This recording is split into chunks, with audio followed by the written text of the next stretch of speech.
Alan Pollock is here. He is COO of Candid Inc. What do you have for us today on the Tech Report, Alan? Good to have you here, friend. Oh, it's great to be here. And actually, I'm going to talk about what I had last week because for some reason I was visiting my daughter at the University of Mississippi. It was Way to a go. great football weekend and a parents' weekend. I sent my recording in, but something must have happened. So, Yeah, such we great missed it. information. So who knows? But let's just talk. Who knows? Let's just talk about it because the content was so good. Before I do, I always bring up something interesting in tech. Do you know that the company Ring Oh, yeah. doorbells, Ring doorbell. Yeah. they've come out with a lot of different technology, obviously security for your whole home. They now have dog tags. So you now can have a Ring dog tag, which I believe is part GPS to track your dog. But anyways, check it out. They're going to continue to come out with more stuff, obviously powered by the backing of money from Amazon with their ownership. But if you've ever seen Shark Tank, which most people have, it always gives you a little bit of inspiration. They always play back the episode when the gentleman from Ring came on and tried to sell the Ring doorbell in its infancy. It was like the beta model of the technology, and they questioned him. They Remember didn't that. like it, and they sent him away. Obviously, he did real well. There's even an episode where they brought him in as a guest investor. But what a great story! Isn't that a great So let's. story? Even the It. best miss it sometimes. And I I think that's know. perfect for some of the best misses I missed on. Anyway, It yeah. truly is. For our chat GPT enthusiasts out there, big announcement. So apparently, chat GPT just announced that they are now going what's called multimodal. It means that you now can support voice, meaning you can speak to the prompt engine, and image uploads. And they're continuing to expand. There's a lot more plugins. If you want to build diagrams, you legitimately can you have to be on the paid version of GPT. You go in there and you say, hey, I'm trying to put a diagram together. And you activate the plugin as the piece I missed Right. there. I'm looking to build a diagram of my mortgage technology solutions connected to my own database. And the more you talk and speak, it every time regurgitates, instead of an answer to you, an actual chart. And you can click the link and Really? modify the chart. And I've done a few, and it is unbelievable. Now, you don't have the control if you're really good at building charts that you would do on your own, but man, if you need to get your ideas out and you need a quick chart, and one of your vendors says, hey, give me a workflow diagram, you can just speak it to Chat GPT and it will automatically generate the entire chart. Very cool tech, David. That's Anyways, very cool. they now also have multiple web browsing plugins. If you want to say, hey, tell me what Lykken on Lending was talking about the week of February 1st, it will legitimately go out to the internet. It'll find Lykken on Lending. It'll find the podcast by date, and it will tell you what we spoke about on So February it is 1st. so it's no longer just locked in to that data, because when ChatGPT was released, it was only locked in on the data up until I can't remember what the cutoff was, but it was a particular Yeah, it was a date. couple years old. That's Yeah, a right. couple of years old. And now has that moved on? Have they moved on, The or is it core just that? engine is still, yeah, Oh, the it's still core engine is operating in just still. that old data. Okay, Exactly, but there are now plugins that you can activate that when you say, got it. please go search for this, it'll actually make a web request. And Yeah. there's a In little fact, it was. expand icon. Yeah. Okay, go ahead, because that's where I was going to go next. Garrett, our good buddy Garrett Locklear at Candid, Yeah, turned me on to Bard, BARD.google.com. And correct. he's doing research on that, and he was showing me what it can do. And it's like this new world of AI, Alan, Mm-hmm. is just something to behold. I mean, some people think it's scary, but it is really impressive. That's correct. You'll start to see Bard as you do Google searches. It'll automatically include it in your It is. results. Yeah. And yeah, and it has some really interesting information. If you've seen over the years when you do a search on Google, it will bring up usually the answer you're looking for, and it'll give you the Right. link of where it got it from. Well, now Bard is a little more conversational, and you can ask it more questions. Some really interesting things you can do with it. I think, David, what we'll do moving forward for each week is I will bring to light a new tool, some That would be interesting good. tool that I feel has relevance to the mortgage industry that you can use as a mortgage lender or a mortgage vendor. And I'll give you a recommendation each week because there's so many of them and I've got so many bookmarks. So we'll start that next week. We'll call it Yes. the AI tool, the Lykken on Lending AI tool of the week, That something I like that. love it. Yeah. One of my friends, because we're creating two TV programs or television streaming programs. One is Your Home Business, and the other one is Your Home Coast to Coast. And so two programs. And I have a guy by the name of a good friend of mine, Larry Morrison, is joining me on this and working with me Mm-hmm. on as a writer and as a content creator. And he sent me a text today. He says, Dave, you got to check out app.ai. heygen.com. It's HEYJEN. And he says it turns my English, he did a video, and then it turned it into a Spanish translation. But the one thing that's most interesting is the way his mouth moves. It's like it tweaked the way his mouth moves. So it looks like he's actually speaking Spanish. These translation tools. Okay. You just teased up the big part of our segment today. So I'm going to go off the tracks here, skip some other things we were talking about, and I'm going right into the hot topic of this conversation today. So we've all seen what's been going on. MGM has had a cyber attack. This is going to blow your mind, by the way. Last Monday, which is now the Monday before last Monday, so 2 weeks ago, MGM reported that a cybersecurity issue, right? They're just calling it an issue. They didn't call it an actual hack or an incident yet, which we all know it is, had impacted several systems, which have promptly shut down, okay? The hack wreaked havoc on 12 Vegas properties, digital room keys, slot machines, TVs, ATMs, and more, plus MGM's websites. Now, you're probably wondering, what does this have to do with the mortgage industry? It has nothing to do with borrowers spending their down payment money trying to just pay cash for a home. It has to do with a topic called vishing. And that's, instead of phishing, it's VISHING, and it's called voice phishing. Or social engineering is another term for it, or manipulation of a person into revealing sensitive information. You ready for this? Who did this?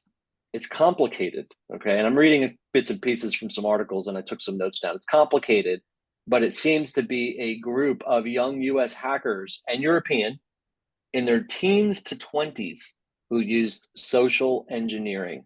And what they basically did is they were pretending to use information, recorded information, okay, voice phishing, to pretend that they were an employee. They got information about employees on Facebook and LinkedIn, and they called into the IT help desk, and they vished their way into getting access to systems. Oh.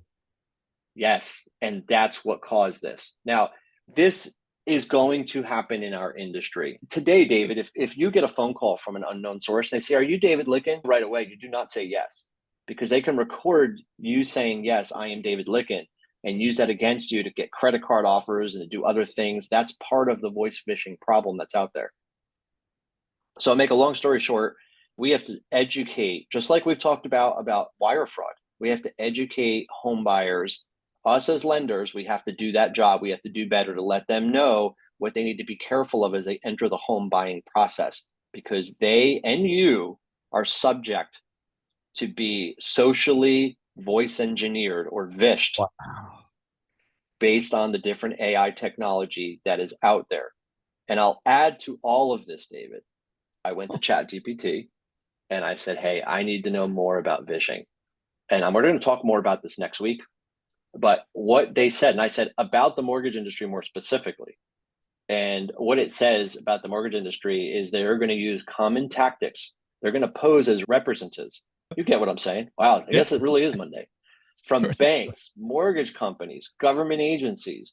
They're going to claim that there's an issue with a mortgage payment. They're going to ask a borrower, "Hey, can we give you a lower mortgage rate? Please give us your information." They're going to ask to verify personal info. It's shaking everything up. And we're going to have to find better ways to authenticate ourselves on the phone. We have to be careful about making wire payments to banks, your title company, your attorney, for escrow. It is going to be a different world 12 months from now, and we're moving fast. And so we need to educate our borrowers. We'll talk more about it next week, David. I know we're short on time because you don't give me 45 minutes to say everything I really would like to say. Well, it's people coming back. It's so much interesting. Vishing, V-I-S. That is correct. Oh, my ING. Very interesting. That is interesting because I got suspicious when I got a phone call about a charge on there, but it was so well done. And they said they're from Amazon. So let me call you back. And they said, "Yeah, by all means, here's the phone number. Call us right back." And so it turns out, I said, "I'll call you back later." I never did call Amazon. It turns out that they were using my voice. They were doing that very thing. And so I was trying to trick it. I'm going, these guys are so dang smart. Why am I doing this? And it was just a big mistake. Anyway, called in, alerted everybody that had happened. So we put extra controls and stops on my check. The need to have double sign-ons and everything like that now is so critical. And the extra codes for transferring money, we've got that all in. It's put a lot of steps in there. It's like going through the It airport. You got to get wanted, got to walk in, absolutely, take your shoes off, belt off, and go on in and walk it, scanned. It's just absolutely. it is, but it is absolutely necessary for us to be safe today. It's just a Well, sign of the times. Yeah. I'll tell you this, David. I just went into Chat GPT again, and for our listeners, the plugin I use today is called Browser Up. So you go into Chat GPT, go into your settings, and you activate Browser Up. And then what happens is I just went and said, hey, any stats on mortgage fraud phishing? And it said, certainly, here are relevant, meaning in this month of 2023, statistics regarding mortgage fraud and phishing. You ready? Over 59.4 million people in America fell victim to phishing in 2021. Now, even though it said for 23, it looks like it gave me 21, but that's still a crazy number, 60 million people. 59% of Americans receive scam calls, and an average American has been exposed to phishing attempts multiple times and doesn't even know it. And so then there's more information that I can even read here. And McCore Logic, actually, which I'm just reading right now, has actually a mortgage fraud and phishing trend report. So we'll see if I can get some more info on that. But yeah, Gosh, it's a really big topic, and we got to really be careful. yeah. More and more careful, more and more prudence, discernment used in our day-to-day operation. Alan Pollock, thank you so much for being here. Again, so any updates on from Canada, our friends over at Canada? He's on top of it, doing a great job. He is. He's really built a unique piece of technology and a very empathetic approach to customer support, as well as the strategy on servicing a customer, just making them be a partner. In this world today, it's just vendors are vendors. I'm not saying that for everybody, but customers, the same two people don't believe the same color red looks red. And so you can't expect the same two people to expect customer service and how they perceive technology to be exactly the same, even though you may think you're doing a great job. So Canada's got a very good empathetic approach to understanding that people and technology work differently and not everyone's the same. And so not only Garrett been building a great piece of technology, or an ecosystem, I should say, but his team has been very empathetic towards their customers and treating them as partners, and really is going to continue to grow and scale. So if you haven't seen this technology, by the way, just go to candid.inc and check it out. And you can always reach out to me as well. I'd be more than happy to give you any information you need. Yep. You can reach Alan, ALEN, at TMS-advisors, or what is your Candid email address? Oh, it's just Alan, ALEN, at candid.inc. Oh, it is very good. That's a joy of that. Oh. Very good. Thank you so much, Alan, for being here. Great update. Phishing. Watch out, listeners. You learn something every day on the podcast, listening to our Lykken on Lending. Be sure to share this podcast with others. This is just such a sample of all the knowledge we try our best to give you. Again, as we say at the top of the podcast, providing you information that you can listen to and grow by every single day. Our commitment is to bring you timely information in an audio format that you can listen to anytime, anywhere. And we also say, and is shareable. Encourage you to share it with your associates, wherever you're at, and even with some of the people out there in the industry. We have a number of people, Alan, sharing this with their borrowers, saying, this is how I stay up on all that's going on. I thought that was very clever. Very good. Alan, thank you for being here.